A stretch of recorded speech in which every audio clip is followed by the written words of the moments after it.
This is the original esport racing game. This is iRacing.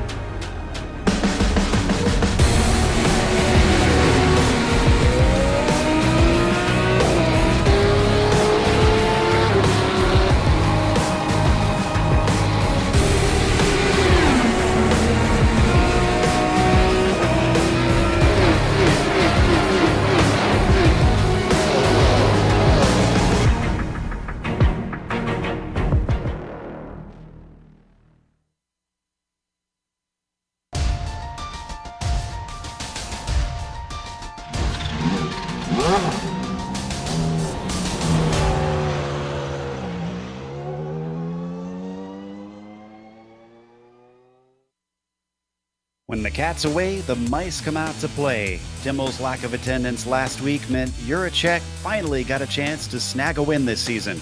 But perhaps the most frustrated driver is Daniel Sadro, who sits second in the points and also took yet another second on the track at Charlotte. Though he wasn't able to take maximum points, he still sits within reach and could yet still claim the title. We'll see if he's got what it takes to overcome the hurdle as we get ready to watch round 12 of the Weekend Warriors, and you'll see it all live here on the Global SimRacing channel and the iRacing Esports Network. Hi, I'm Joe Peak, and with me in the booth is Bill Soup Zahn. Behind the scenes is our director, the Dr. Amjad Yaman, and he's using cameras provided by Dougie Beer. Bill, Of all the places in the SRF where anyone could have a shot at winning, Spa certainly offers up an open goal. Could not agree more. You know, this car track combination always reminds me of one of the greatest poker movies of all time. 1966, Big Hand for a Little Lady, where Joanne Woodward's character ends up with a poker hand that is more than she can handle. Today, it's a similar situation. We have a big track for little cars. The nature of this layout will make for pack racing. For those new to auto racing, Spa is not about mud facials and cucumber water. This is 19 turns fit into 7 kilometers. That's 4.3 miles of track. Now, there are many configurations of Spa on iRacing, but none of them change much as far as the racetrack goes. What's important to know is how the drivers pit, where they start, and where they finish. Now, for today, pit entrance is going to be around the other side of La Source. That's the hairpin. This is also where they will start and finish for. So at the end of the race, look for there to be a pass going into the bus stop, then maybe a counter pass down into La Source, the hairpin, and then yet a drag race out of La Source to the finish. But to get an idea of what this place is really like to get around, let's jump on board the GSRC SRF and take a Reader's Digest version of a lap around Spa.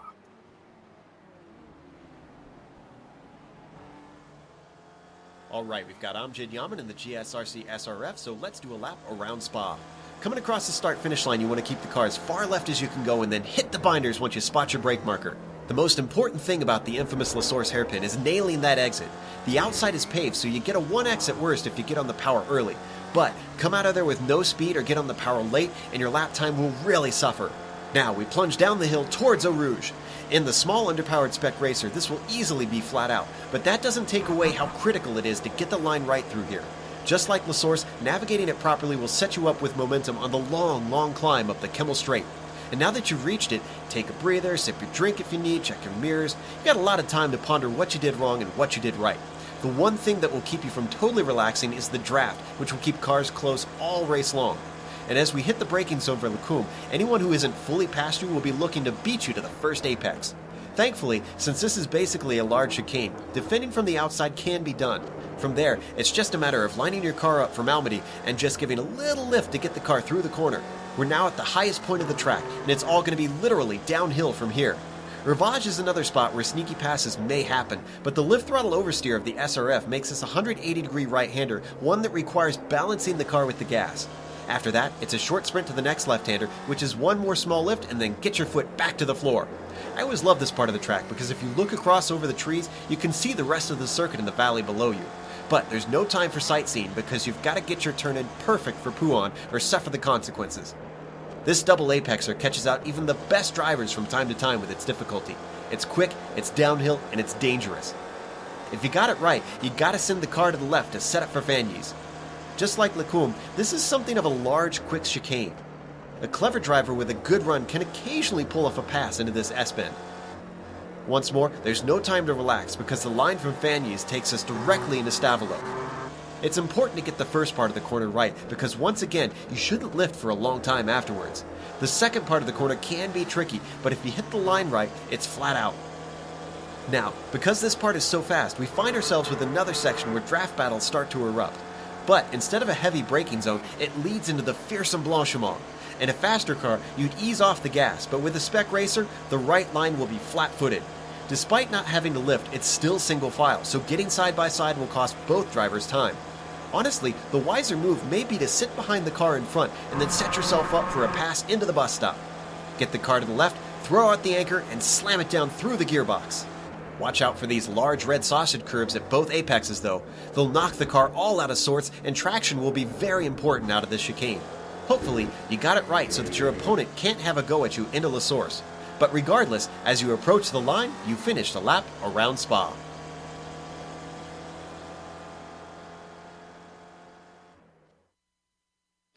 Lap around Spa when it was just a little bit brighter out. Some cloud cover certainly cooling things off here, but well, it's always bright in the Weekend Warriors because it's brought to you by the Hallett Race Shop. The Hallett Race Shop is located at the Hallett Race Track near Tulsa, Oklahoma.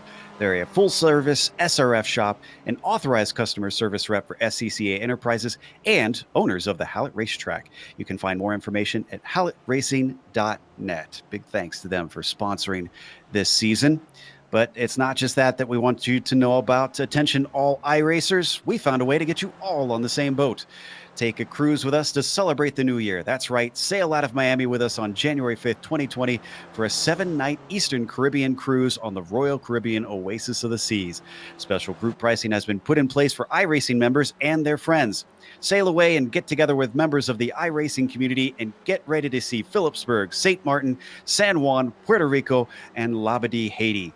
For as little as $125 a day, you can cruise the high seas for 7 days. And for a small deposit, you can secure your spot today. Payment plans available for everyone. Contact Brenna today at the cruise shop to get in on this special offer.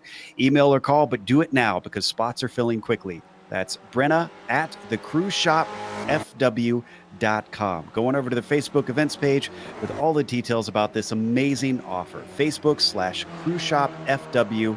We'll see you on the ship. Bill, ship might be sailing for the championship, though. It's the last round, last chance to do something. So what's the situation? All right, the best way to describe our points leader, Sven Demi's, his season is Demel, is an Oreo cookie.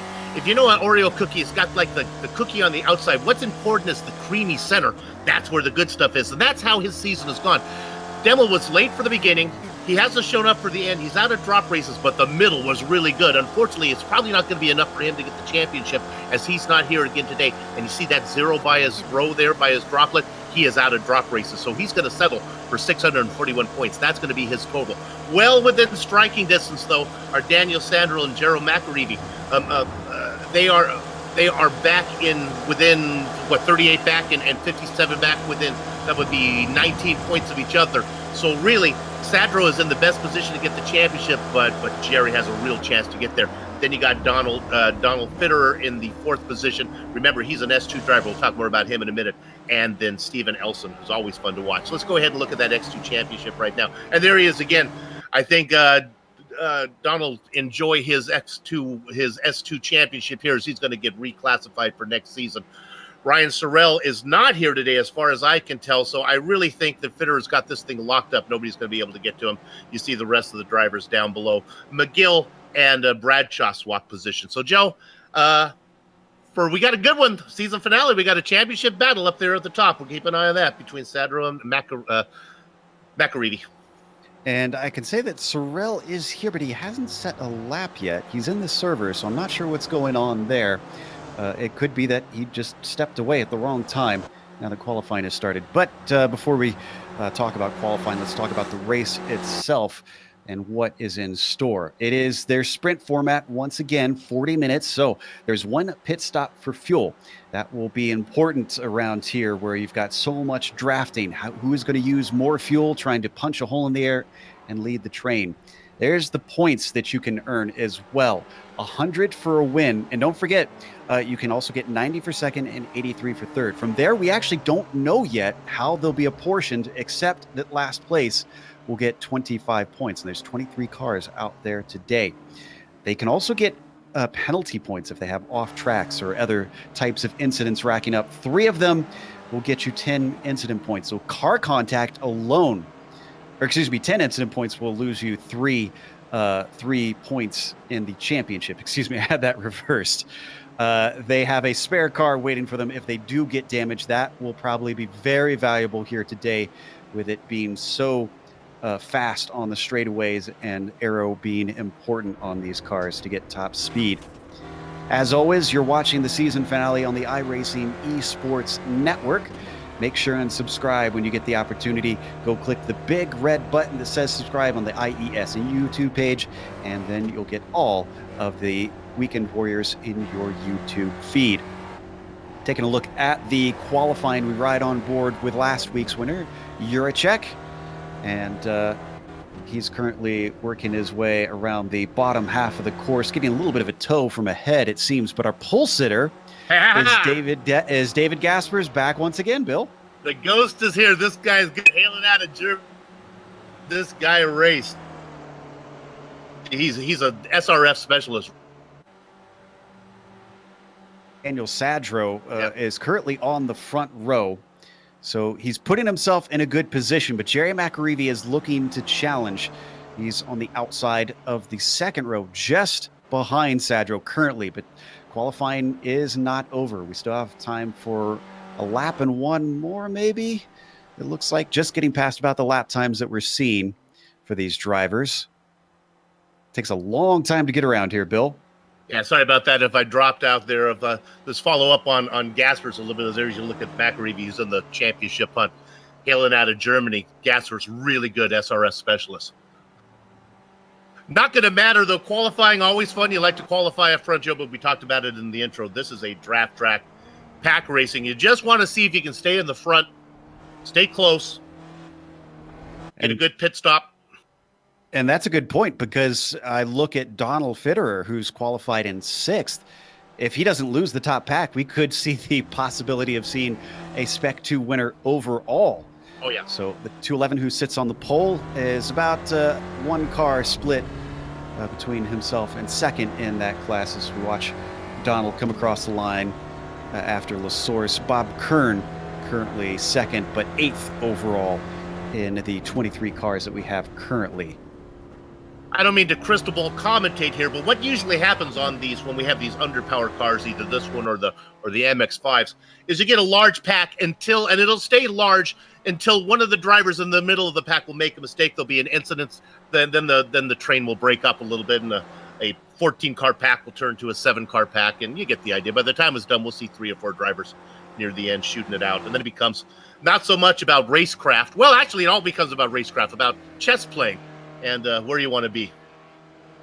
Certainly does. This is Fred Desai, currently P5, as he comes up to Fanyes. His fastest lap at a 250.6 was his first one.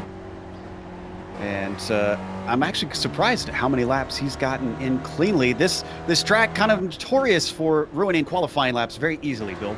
Oh, yeah. This is a place, at least for me, where you almost kind of got to use incidence points, almost like push to pass, because you can steal a little bit of time, but it costs you if you want to try to push the boundaries of the track. You can pick up a few tenths of a second here, but you got to be careful. You end up in trouble. Well, then talk about Desai. Look at the gap. It's literally 2 seconds between him and Gaspers, and he's only in 5th position. Wow, that actually is pretty incredible. That the drivers are finding that much pace difference. This is Yolland, currently sitting in 10th that we're riding on board with. He was getting a tow from, actually, David Gaspers, our pole sitter. And, it's interesting that you bring up the idea of using the off-track strategically, because obviously our drivers, as the checkered flag comes out, our drivers who are competing for the championship are worried about those because they only mean points get taken away. But look at Gaspers. All he cares about today is the win. So, I mean, the boundaries don't mean a whole heck of a lot. But again, where he finishes doesn't really matter much to Sadro or McAreevy unless it's somewhere between them. McAreevy needs a win, and then needs to have Sadro with a little bit of a cushion between those two for him to steal that. But you just talked about Yolland there. Yolland's a really good driver. His qualifying times never really reflect what a good racer he is. Yeah, he moved up to 5th in that last lap, so nice job by him.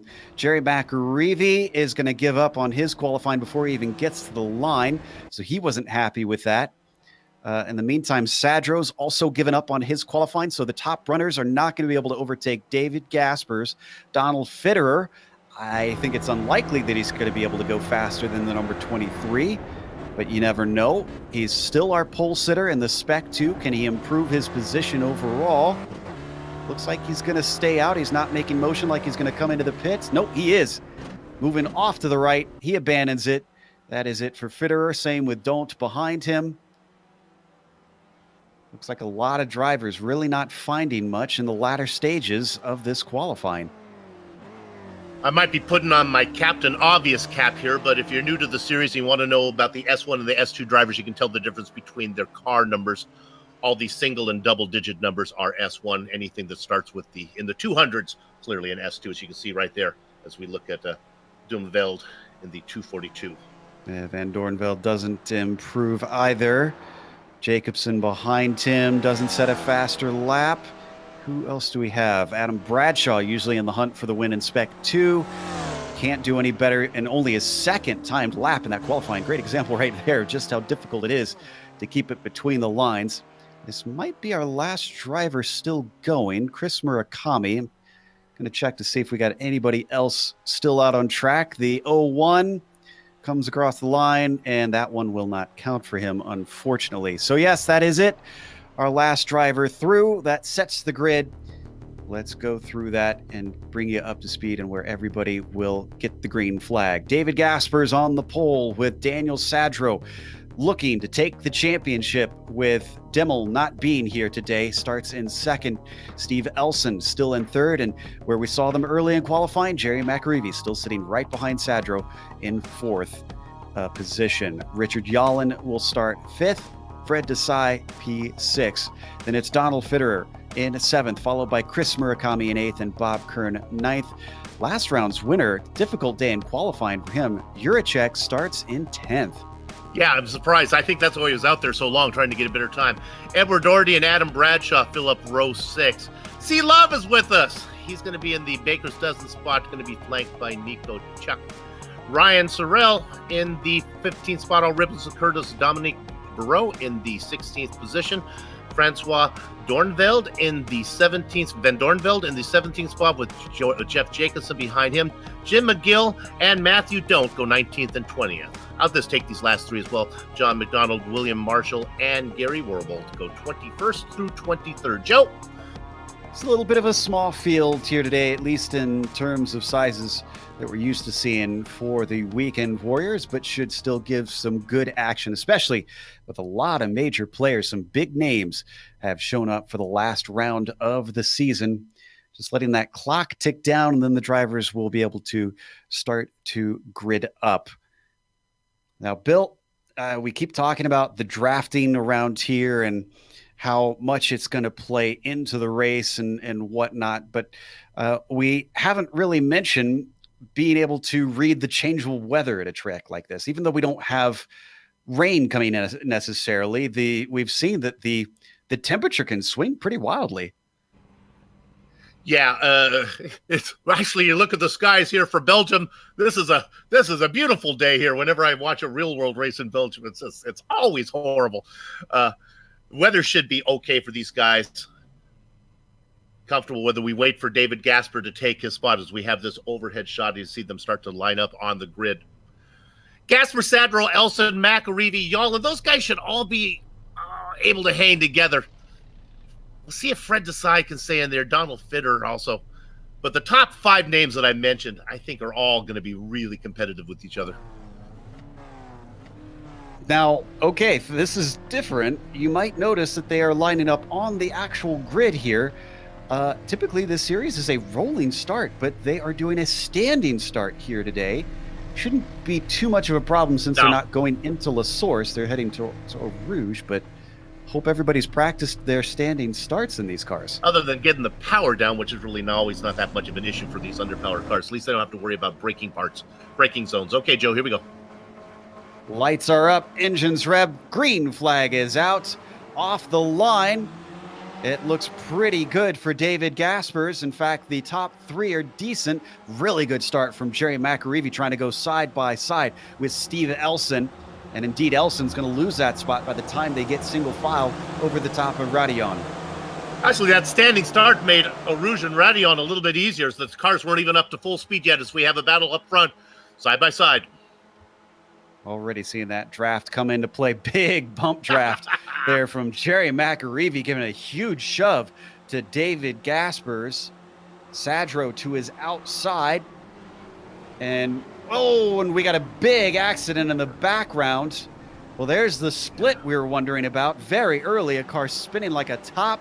That's Donald Fitterer. That's our Spec 2-liter. And he has had to take a tow. Disappointment for him. Go ahead, Bill. There was a lot of, we may want to come back when the time allows to watch the entire first lap or there were 4 or 5 incidents just going down into Lacombe. So what does this do for our situation? Gasper still leads. McAreevy's now up to second place. Sadro's slotted back into third. Elson behind Tim is in 4th. He's being challenged, though, by Yalin and Juracek, who's up to 6th now. Murakami in this as well. Leader in the Spec 2 is Adam Bradshaw, as he seems to have inherited that from Fitterer. That Spec 2 race, it's Sorrell that we want to watch. Actually, where is Sorrell right now? He's sitting in 10th. 76 points back. I'm not sure if that's going to be enough for him to overtake in the points. I'll take a quick look at if there are drop races allowed. Fitterer doesn't have any. So it's 25 points if you finish last. So he is within striking distance. Well, no, he's not. Unless it's a 76-point interval between first and second in that S2 championship. 75 is the most you can get taken out of drop points or penalty points. Well, I was going to say, don't forget about penalty points. So you could still get back in this as we watch the battle for the lead. McAreevy on Gaspers, but going to be content to stay behind him into the bus stop. Everybody else getting onto the binders and accordioning together. Working really hard. Yeah, Sadro trying his really best to get a great line to hang on to the back of McAreevy. McAreevy got to be happy where he is right now. Sitting behind the pole sitter, does not want to slow down the Ghost. He's saying, Gaspers, let's go. Certainly seems to be trying to give him a little bit of a hurry up. And I'm not sure what happened. We don't need to go to it. But Fred Desai pulled off to the side without hitting anything at the bus stop chicane and then took a tow to the pits. So 2 cars are in there, Desai and Fitterer. Everybody else is still running. Desai had a lap 1 spin in Lacombe coming out of Lacombe, so I think he had some damage. There was a lot of incidents going into that first lap. I tell you what, Jerry knows how this game is played. He immediately hooked up with Gaspers and is pushing him. They've got 1.3 seconds over Sadro, who's himself is being overtaken. A slingshot maneuver for Richard Yolland now to get onto the podium. Elson also looking to go through, and he's got it. That's not the worst thing that could happen for Sadro. The pass was made by Yolland. They got a slingshot. He didn't lose any momentum through the corner, so maybe they can leapfrog their way up to the leaders. And in fact, it's only a second now between Yolland and McAreevy. I'm telling you, watch out for Yolland. He can race. Yeah, they gave time. Well, since that's calmed down, let's take a look at the replay of what happened at the start. And they happened to glance over and was able to see cars flying every which direction. First of all, you have drivers trying to make it 3 wide there. That's not going to work, I don't believe. They get together. Yeah, it looks like it started with Fitterer, with Kern and Doherty. And it's Doherty who gets sandwiched, talking about Oreos. And then everybody just and then ahead of this, Desai takes the spin. Yeah. This will be a good run. Oh, our director found a good spot. The gooey center got squished. See, if you know how to eat an Oreo, you're supposed to break it and separate so that there's room. You don't want to do that. That's like a s'more. Watch Bradshaw's view. Did he catch any of this, or did he manage to get through without any damage? You can see it developing, probably getting a little bit scared at this point. I think he got through. Yeah. Maybe he touched him a little bit. That car would not bounce out of the way. Fitterer, it's right there. And Donald has managed to get back out after a small break for some milk, but he is running all the way back in 21st. That's last on the track as we watch Bradshaw. Boy, and look at that. The tail, that's a Juracek in there in a battle with that candy-colored car of Murakami. They got sideways coming out of the bus stop. Wow, Bradshaw's gained a lot of spots since we last looked, up to P5 now. That's pretty high for the Spec 2. As we follow him down the hill towards Eau Rouge. Juracek, you were watching he and Murakami. They've settled that out, with Juracek coming out on top in 6th place. What's the draft going to do here, though, as we take a look at the leaders? 2/10 apart, but 2.5 seconds back to Daniel Sadro. Now racing up there, and I can't find out what happened to it. It might be a connection problem for for Yolland. He is gone. Oh, he's in the pits and he's got damage, and I haven't been able to find it. He was racing in third. Well, while Bill is looking for that, we continue to watch Elson, who himself is now in third, but falling away from Gaspers and McAreevy. If McAreevy manages to win this, Sadro, and if he finishes fourth where he is, we know he'll get less than 83, so that would be roughly 20-point swing. Is that going to be enough? I don't think it'll be quite enough for McAreevy. It'll be awful close. Yep, I have found it for Yolland. He made a mistake. A big one. Crashed the car hard. No fast repairs in this series. Suns I had big hopes for him. Suns decided to poke its face back out, and temperatures going up. It's 86 degrees now on the surface. Top two look like they're simply cruising at this point, knowing they've got the pace and they are pulling away. Gaspers and McAreevy simply swapping back and forth when they feel the need, and then bump drafting when they think necessary. They come well, we talked Stavilo. Yeah, we talked about it in the opening, how the draft works. And honestly, I don't want to keep emphasizing this point, but Yolland, who was racing in third, was the stepping stone for Elson and Sandro to get up into the mix. When that stepping stone was taken away, it turned Gaspers and McAreevy. They're out there just racing right now. They got 3.3 seconds back to the next two are going to get to them. They're not going to get there. Yeah, certainly stuck on their own island as it swaps around once again. Gaspers now back in front. Getting a little bit of the same back between Bradshaw and Juracek. And Juracek now getting up into P5 even. Oh! Juracek really getting loose in the bus stop. Now we come back live. Here we go. Now he goes through. I was on a replay. He's got around Bradshaw and Murakami. You know, Joe, another factor that we don't really mention much in these large draft tracks is the elimination of any lapped traffic. I mean, if you're going to be lapped, you're certainly going to be one car by himself. It's not going to be like the leaders will have to negotiate through a swarm of drivers that are competing.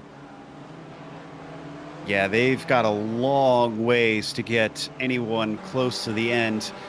Honestly, even Fitterer managed to get back out on the lead lap, even though he was in the pits for 3.5 minutes. So we take a look at C Love in a nice little fight. This is with second place and the Spec 2, and they're side by side through a Rouge, somehow managing to make it work. Although Love way off the course, he may have gotten a slowdown for that. He's staying with it for now, so perhaps he survived. And that was Jim McGill, not Sorrell. Yeah. Sorrell is at the front of that. Ryan, this is important. He wants to catch up to the train ahead, which includes Bradshaw, who is our Spec 2 leader. Remember, Sorrell is in the hunt for the Spec 2 championship, so he needs as many points as he can get. And McGill is also on that overlay as well. He sits fourth. That's why he wanted to get around Carnivorous Love there as he makes that pass, and now it's on the back of the driver in front of him. Whoop! He's all right. Oh, and speaking of, there's Bradshaw right there. Off track, coming out of Rivage. He had some help, but it didn't start that way. No. Let's see if we can get a replay once he gets turned around here. Juracek was behind him, but he clears him easily, and then there was nowhere for Murakami to go. Watch from Juracek's point of view. You could see the car starting to slide even partway through the corner. And then we didn't quite see it there, but he got ran into by the red and white machine of Chris Murakami. Here we go.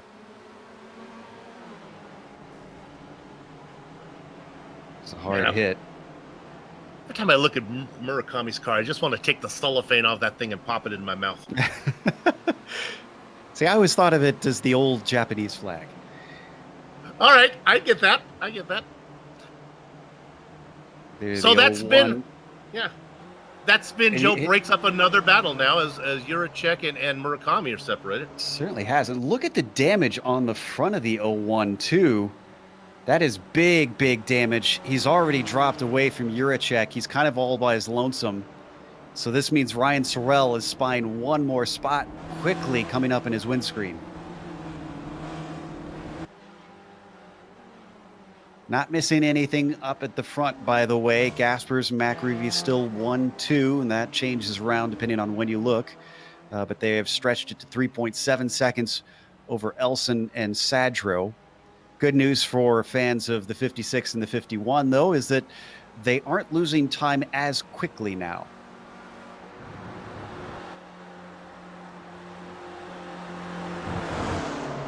Now up the Kimmel Straight for our leaders. Multi-time champion David Gaspers here in the Weekend Warriors.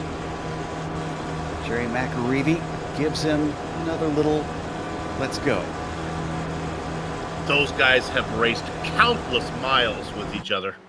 Some of these bump drafts are not gentle, though, with Jerry McAreevy. We talked about the penalty points for the incidents. And in other series, we've worried about that due to disappearing because of an incident limit at bump draft circuits. In this case, I kind of worry that maybe it might be hurting Jerry if maybe he just doesn't care about the second place in the or the first place in the championship either, potentially. Who knows? But Nico Schuk and Lacoombs was pointed the wrong way. Doesn't hit anything though. He gets the car straightened out, loses a couple spots to Don't and Jacobson. Also Bob Kern. The DH driver gets spun around, and then eventually, as cars stream by, returns in 13th. We put the camera when we come back live. We are live now. Let's look at Bob Kern in 12th position. This guy always hanging around the overlay and the S2 champion. Not having the best run for him this season. Yep, and in fact, he's not having the best race because he started in 9th and he's down in 12th position, so he's lost a few spots. He's in the tow, though, with Jacobson and Don't. Sorry, Joe. That's okay. Looking through to see kind of who our big movers are in this race. Can we get the cameras on Jim McGill, the number 342 car? He's just ahead of a battle between Murakami and Sorrell. But McGill, and this is legitimate, he said a lap time, Bill, started in 19th. He is in 6th right now. Yeah, and pulling away from the two guys behind him as well. Look at these guys battling. You see those cars behind. That Murakami with his damage, he's fallen behind both of them. Sorrell made easy work out of that, and then comes up to the back of Jim McGill, but can't attempt to pass into the bus stop. Certainly get more opportunities with 25 minutes left to go.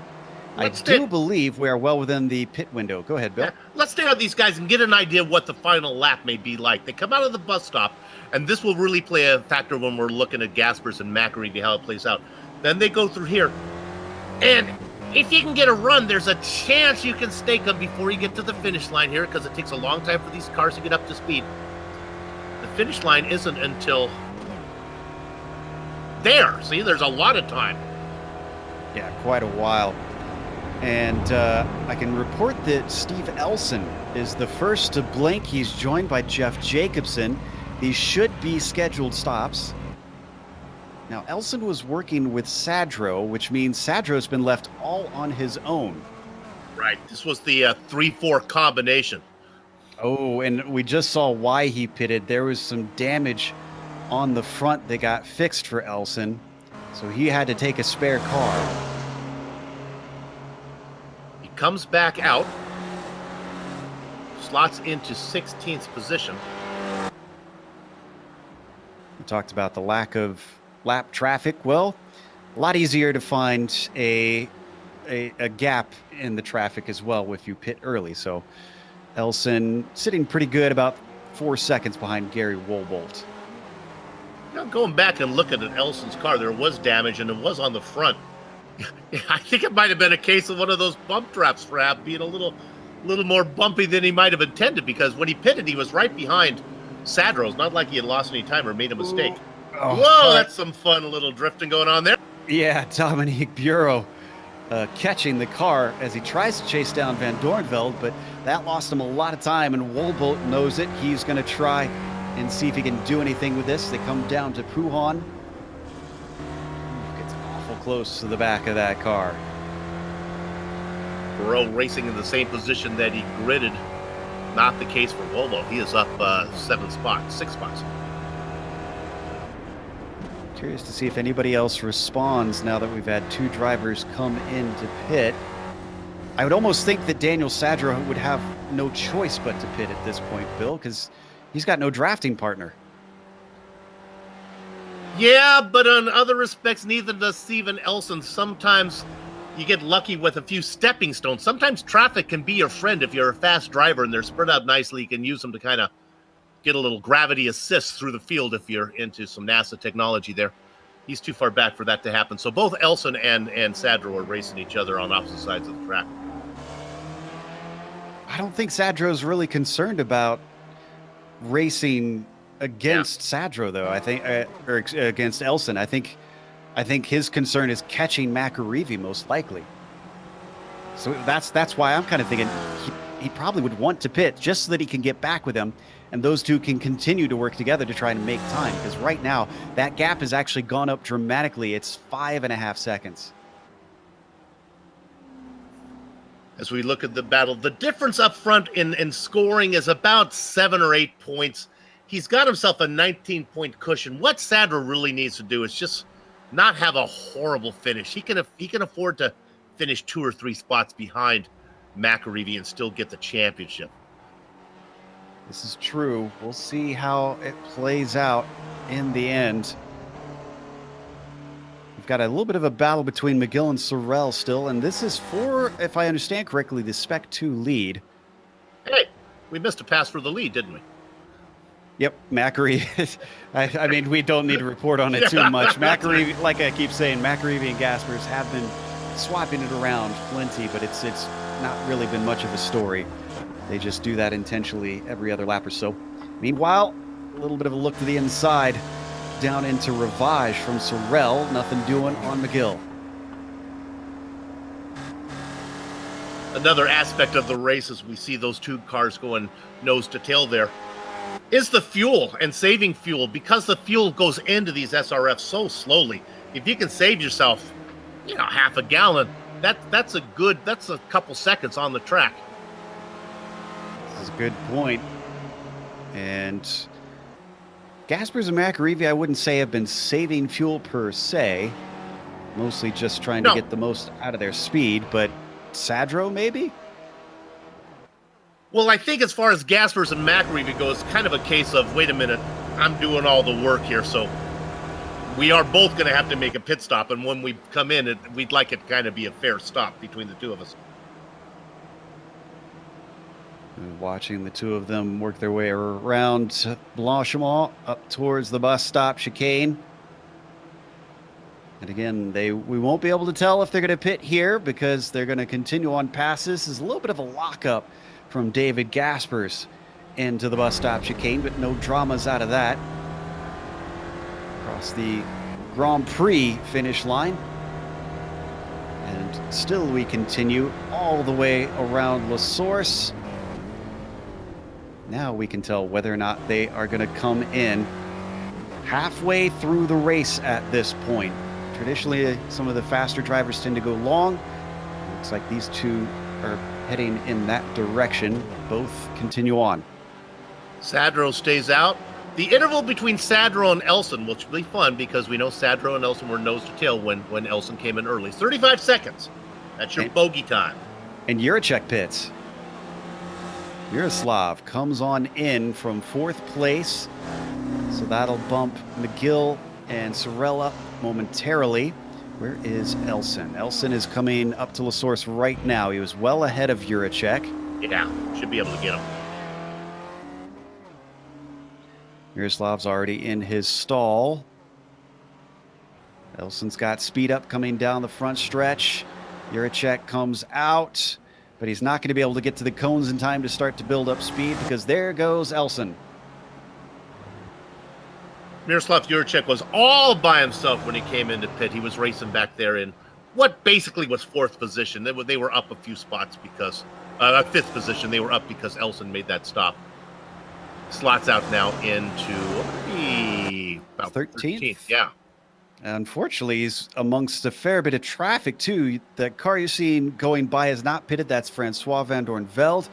And then Gary Wobolt and Dominique Bureau in front of him, too. That's not going to bode well for the number 84. Been watching that battle between Bureau and Wobolt. It's Gary's been watching him back there, stock. Oh, happened to the 242. Yeah, he just put it in the wall.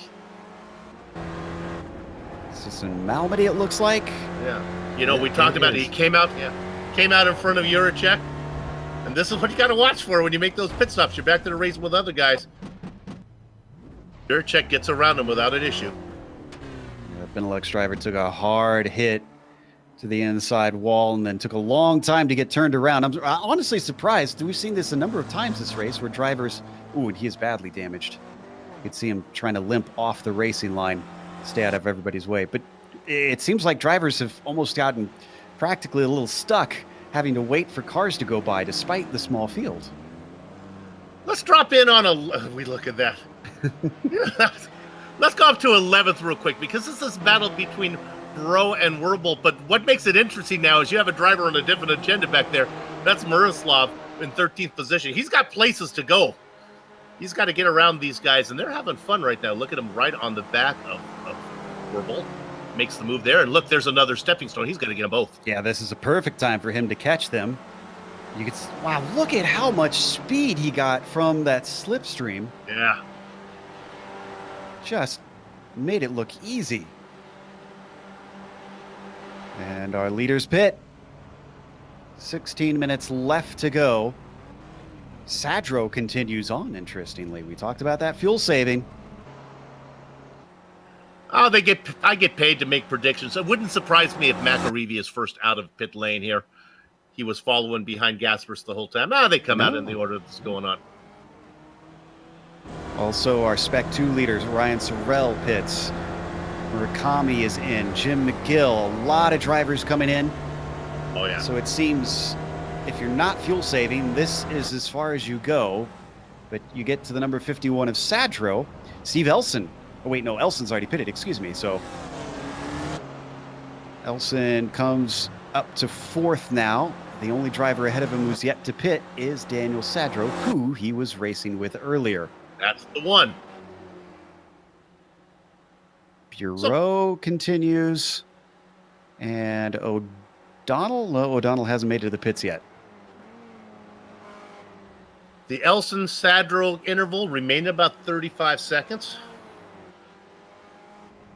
So very interesting. Only 2 drivers have been able to make it to lap 9 without stopping.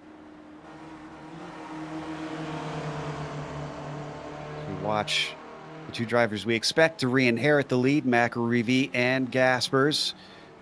Sadro, even if he fuel saved, we don't think we'll be able to make it, make enough of a leapfrog to get ahead of the 67 and the 23. We look at that battle on screen. If you want to drill down a little bit on strategy, they don't take tires in this car. So it's not like you're going any slower because you're out there on old rubber. In fact, your rubber is actually warm. You might be even faster. Your car's lighter, though, if the longer you can run. All these laps run by Elson, the car is, I don't know, whatever gallons he needed to put in heavier. Not that much, but probably a pretty good lunch worth. That's true. Sadro running on a slightly lighter car. He's coming through. Ooh, he's pushing too. Really sliding it into the first apex. So he's not giving up on this race from what we can see. Well, I'm telling you, the Sadro and Elson, their intervals is the same. It's should be in this time, and yep. He's heading straight for the pit lane. That will hand the lead back to McAreevy again. Yeah. A little bit of a mistake from Gaspers coming out of the bus stop. So this is the largest lead that McAreevy has had all race. It's all of 10 car lengths. Don't get all that excited, Jerry, because the ghost is quick. They'll go by. They should gobble up a Sadro without a problem. The question is if Elson can get there. Keep an eye on that. I'm pretty sure you're right. The Gaspers will be able to reel him back in with the draft. As they go by the pits. Yep, he's out. Elson a little far back. This is always, I always get a little bit confused because it takes so long to get these little engines wound up. Yeah. Sadro's out on the track first, but I don't know what that means. Cruising along at just about 100 miles an hour compared to 109 for Steve Elson. I think he'll get within the draft, but he actually got jumped a little bit. I think Sadro did get time on him. And looking at the pit stop times, curiously, Elson was quicker. Right. Yeah, if anybody should have made up time, it was Elson. So that just goes to show you it was all about pace when Sadro was out there. Ooh, and he's about 2.5 seconds back. I think that is just too far back for the draft to have an effect. Sadro may have gotten himself a little bit of clean track. So all my naysaying was for naught. We get a little bit more cloud cover once again, back down to 76 degrees on the surface with 12 minutes left to go. Pit stops are done, so let's run you through the field a little bit, get you up to speed if you're just joining us on the situation. There's our 2 leaders. Now, this changes even right here, just now. You can see to David Gaspers being up at the front. That's swapping around just about every other corner at this point. McAreevy sits in second. It has mostly been these two for the majority of the race in the lead. Daniel Sadro is running in third place. Since his pit stop, his strategy worked out beautifully. He's got a gap to the car behind and has managed to be able to run on his own to see if he can take this championship. Elson was trying to stay with him, took an early stop, we believe, due to damage to take a spare car. He's still in 4th position. And the top 5 rounded out by Miroslav Juracek, who started this race in 10th position and is all the way up to P5. This is not a bad run from the 84. Bill, what's the other 5 look like in the top 10? A pair of two S2 drivers that sit in the top 5 overlay. Ryan Sorrell is in 6th. He sits 2nd on the chart. He's being chased by Jim McGill in 7th. And as I say that, don't mark it down yet, folks, because I think that's going to change right now. There goes McGill. Other than the battle going on up front between Sadro and McAreevy, this is our closest battle to the top, and these guys continue to race together. That's going to continue. Let's drop back a little bit farther. Chris Murakami back in 8th position, all by himself, seconds behind the guys in front of him, 4 seconds up on right there. Corn on the Cob Love sitting in 9th position. Rounding out your top 10, we got a little bit of a battle. I talked about Bob Kern. Look at this one. This is fun, Joe. This is a 3-car battle. Kern, Jeff Jacobson, and Matthew Don't. See, I heard it was Coast Guard Love. So Okay. 3 cars working their way into the bus stop, and 3 cars going to find their way out. As you were talking about that, I was half watching our leaders. I think the intensity has ramped up because they went side by side into the bus stop. I don't think this is a dance anymore, Bill. I think this is a street fight. No, and let me get you in there. There's a pass as we speak right now as Gassers goes around. We can get inside the helmet of McAreevy now. Jacobson has had an issue. Oh, my. And almost got collected by Adamson. Or, excuse me, Bradshaw, rather. Yeah, Don't goes around. And by the time Jacobson gets it going, Adam Bradshaw almost gets him as Jacobson was doing a donut in a kind of a dangerous spot. Yeah, certainly was in a hurry to get going once again. We're going to watch from Bradshaw's perspective. This is a very blind corner, too. Yeah, they do have reverse on this car. Whoa, nice job. Well, despite avoiding that, the 205 is, I believe, 6th or 7th still in that Spec 2 race. So Bradshaw not having the best of days. Oh, and Doherty, that's right. Doherty and Fitterer were involved in that early incident, so that's why they're in at this point. Late second stop, sadly, for these two. Yeah, to talk a little bit more here about the battle and getting away, finish my point with McAreevy. He knows the Sadro sits in 3rd, and honestly, that's all Daniel needs to do to get the championship. What that really does, it kind of frees McAreevy now to have a little fun. He's not really racing up there. He knows he's not going to, if he gets into a problem, it's not going to cost him the crown. So now he can race for the win with Gaspers, with a free spirit. Speaking of free spirit, don't freewheeling around and getting it going once again. But that puts Matthew down in 14th because of that incident. Number of drivers seeming to have some problems here at the end with a lot of spins. Yeah, don't need to go there, but Dominique Barreau also had a spin at the same time. So, yeah, the guys in the back having some issues. No issues for these two guys, though. Yeah, that's for sure. 8 minutes left to go. They come around La Source down to the start-finish line. So how many laps are we going to see here? Just under 3 minutes. I think we got 3 laps to go. Yeah, that feels right. Usually so at this far, time... Go ahead. Usually we worry about covering the battle up front. We don't want to miss the action behind. But right now, this battle is really one of the best ones out there, other than McGill and Sorrell, that we'll keep an eye on as well. Yeah, we've seen multiple times them come into the braking zone side by side. And they're going to do it yet again. To the outside, you've got McAreevy, who we ride on board with, looking back at Gaspers, who's strong on the brakes. He gets it woed up, and they manage to weave through there, wheel to wheel. Intense stuff, and David Gaspers still pulls it off, but Jerry McAreevy is going to try to come back to the inside with an over-under down towards Ravage. Now switches in favor of the number 67. Still wheel-to-wheel coming through Ravage. And finally he gives it up down through No Name. I wonder how much they can really battle like this, though, Bill. It is 8 seconds back to Sadro, but they're doing a lot of side-by-side racing. Usually at this point, I go to the classic line, the throwaway line that all the commentators use, and they're just feeling each other out, getting a feel for what's going to happen on the last lap. I'm not sure that's the case right now. I think they are racing. Last race of the season.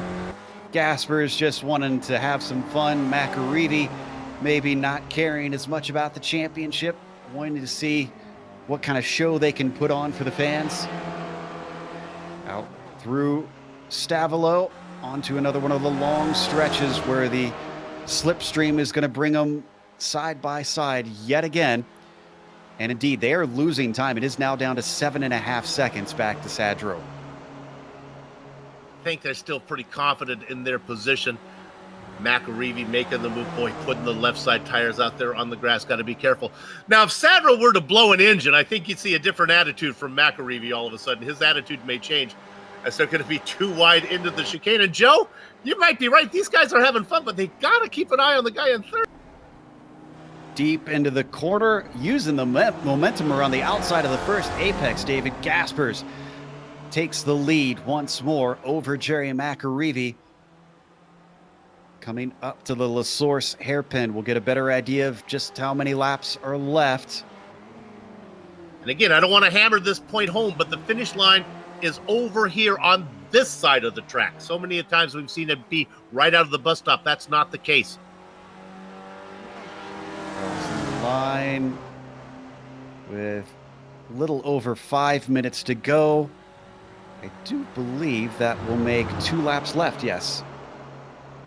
Oh, a little shaky over the top of Radion for David Gaspers. That hurts his momentum. McAreevy doesn't even need the tow. He's already slingshotting by. Wonder if Gaspers could try to come back at him with it. Because they fight too wide. Careful as they go through. They were too wide through here last time. A little bit smoother, I'd say, this time as Gaspers sails it into the corner. Let's step away from this just a moment because we can't forget about Sorrell and McGill. This is the fight for the Spec 2 lead that has implications on the Spec 2 championship, of course. The good news for the viewers is these guys are 30 seconds behind the leaders. We'll be able to cover the leaders crossing the line, then go back and look at this battle.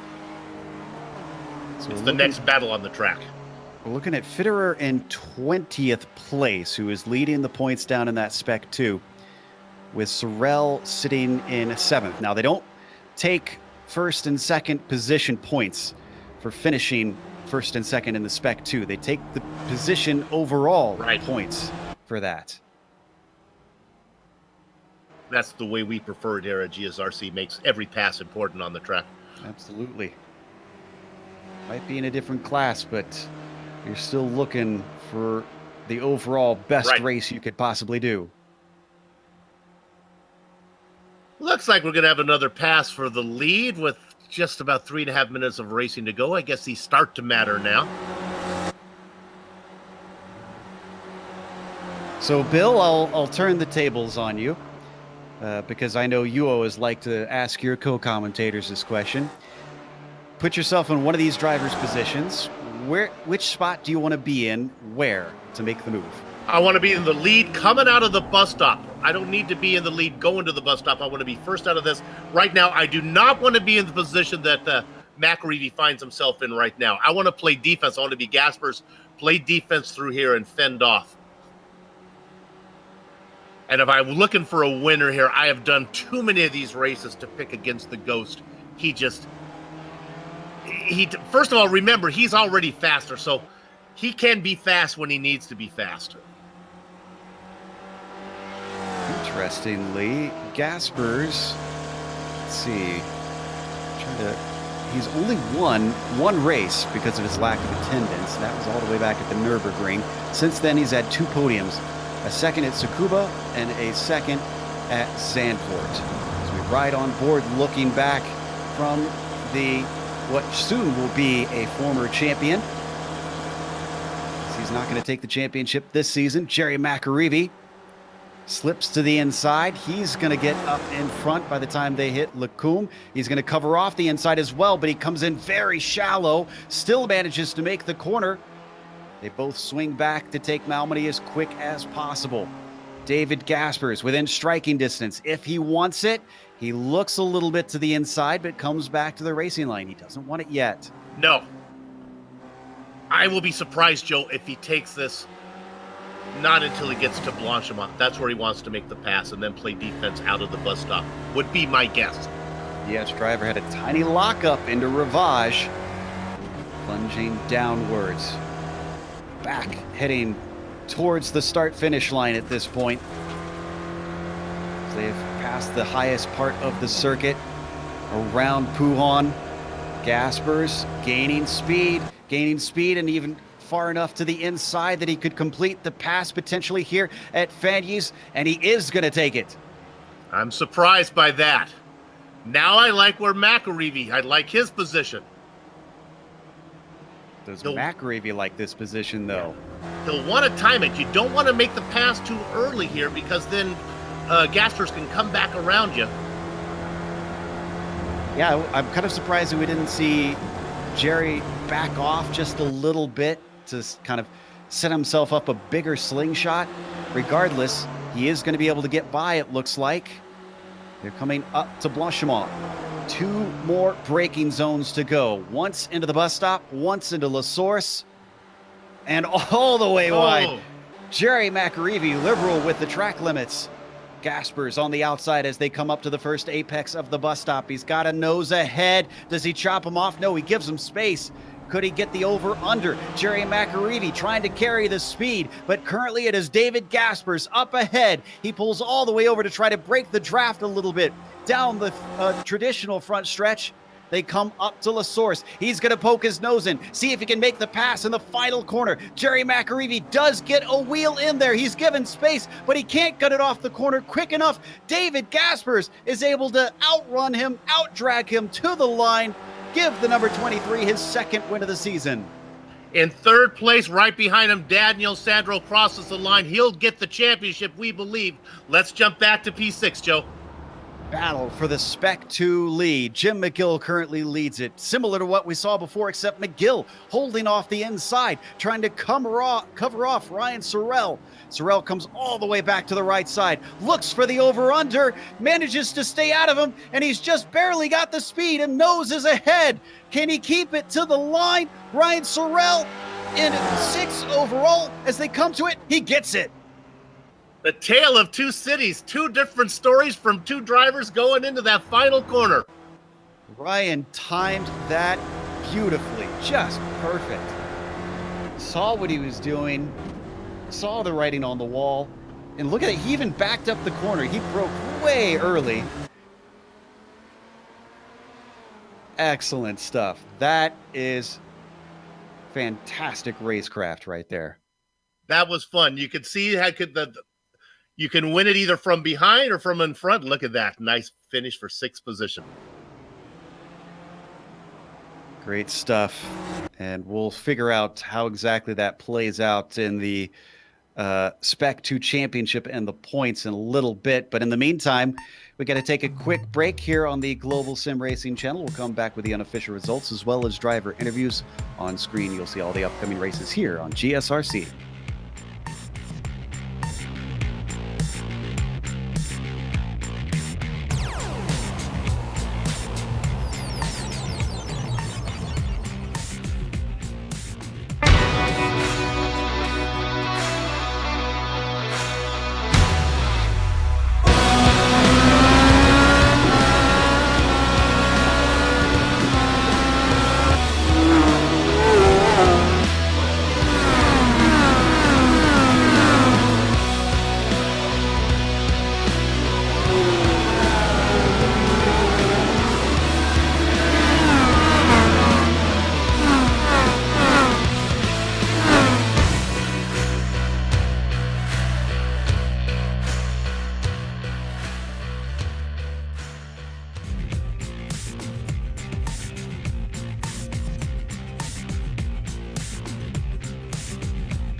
Welcome back to Spa-Francorchamps. We just watched the final round of the season for the Weekend Warriors, and David Gaspers may have taken the win, only his 2nd one this season, but it was another driver, we believe, who took the championship. Jerry McAreevy finished 2nd, and Daniel Sadro, by our estimations on the points, should manage to move into the points lead and take Season 2 in 2019. Steve Elson was behind them after pit stops. He dropped well back, and he was never a factor again. Finished 4th. Miroslav Juracek, P5s, having started 10th. The Spec 2 winner, Ryan Sorrell, with a great final corner move, going from 15th to 6th. And how about McGill? You can't play him down. 19th to 7th out there on track. Great job. Chris Murakami takes 8th, exactly where he started.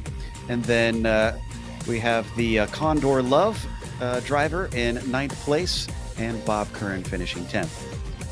In 11th, it's Adam Bradshaw, Nico Schuck behind him. In the Baker's Dozen position, Jeff Jacobson comes ahead of Matthew Don't. Gary Woolbolt in the 15th spot. All ribbons and curls in the sweet 16th position is Dominic Thoreau. William Marshall, didn't hear much from him. He finishes on the lead lap in 17th position.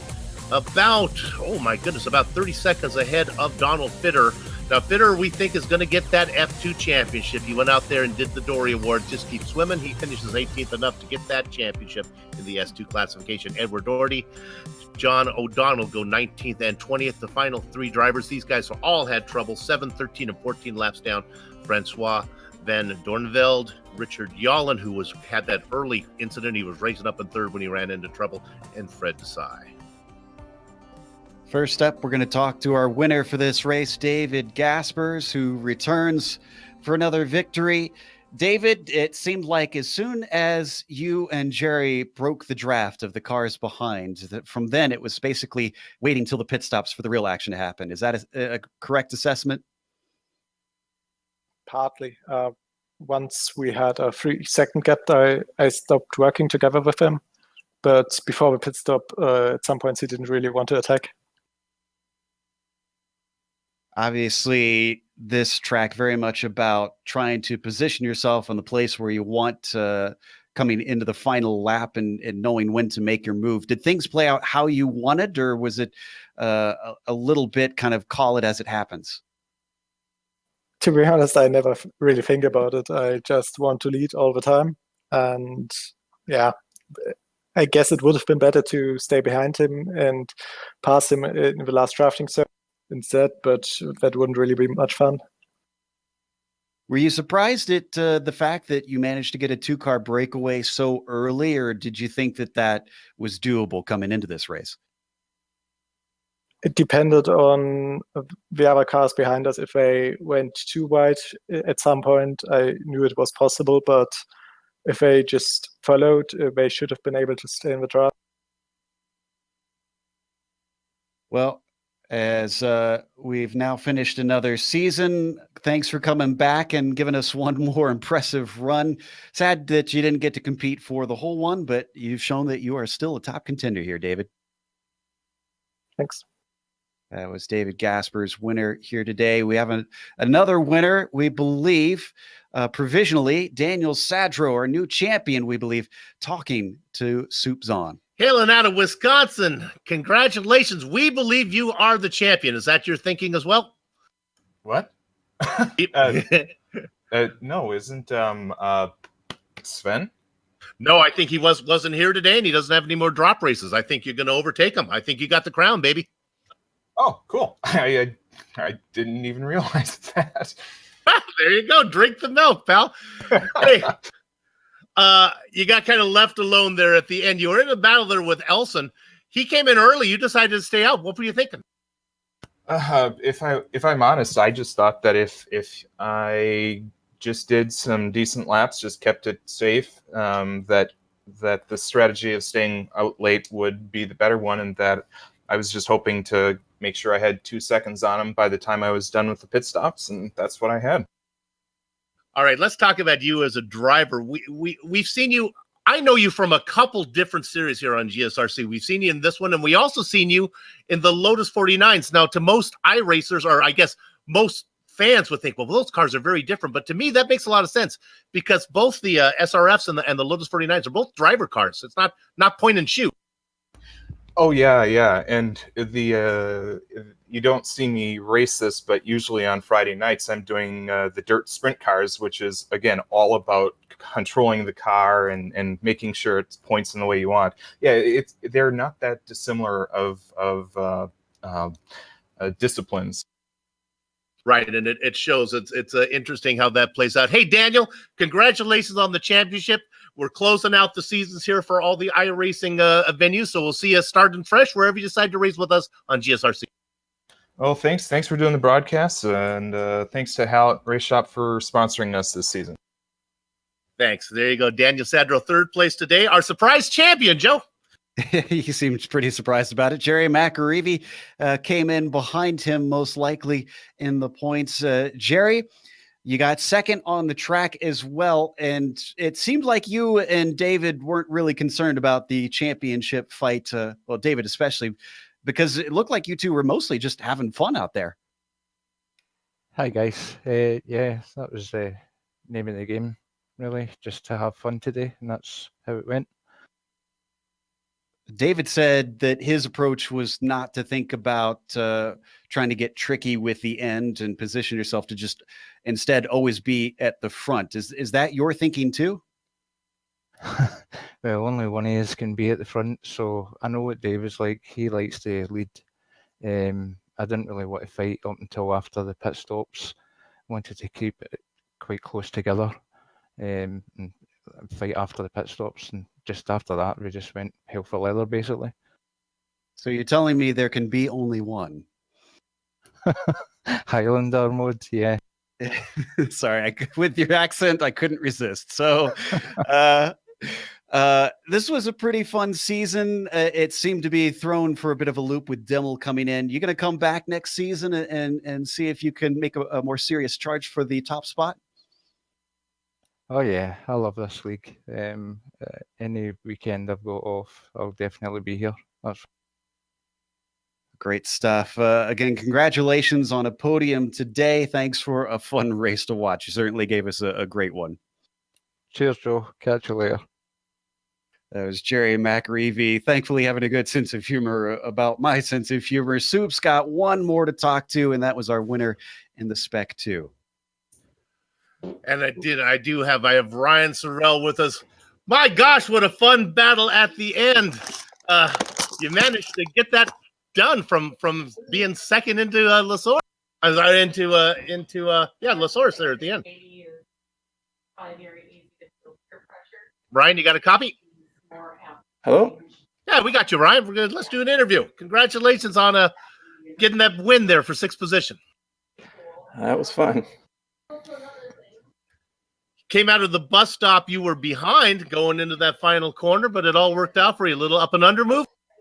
Yeah, I actually had that same thing happen in a race yesterday, only same position, only we bumped, so I lost a couple miles per hour, so worked out this time.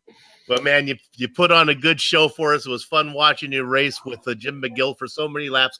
Congratulations. Good luck next season. Thank you. Ryan Sorrell, 6th place finisher today. Joseph? Well, the driver seems to be a little bit caught out by coming in to talk to us. But regardless, we had a lot of fun watching this season finale. We got to close up, but a big thank you goes to the Hallett Race Shop for sponsoring. You can find them at hallettracing.net. They helped make this season of broadcasting possible. Also to iRacing for putting us on IESN. Go to their YouTube page, click the big red button that says subscribe. Get all of those races in your YouTube feed. Thanks to the companies that provide the software and hardware for our broadcast listed here on your screen. And additional thanks go to June Lalonde, who provides our wonderful music. See the screen for how to get a hold of more of her great work. Thanks to the team today, Bill, Amjad, and Dougie. If you'd like to find out more about GSRC, including upcoming races, you can find it at globalsimracingchannel.com. You can also check us out on social media. We're on Twitter at GSR Channel, Facebook, Global Sim Racing Channel, and Instagram at GSRC_Graham. We have upcoming races for other series listed here on your screen, so make sure and check those out and mark them down on your calendar. But until next time, race clean, race hard, and we'll see you on the track.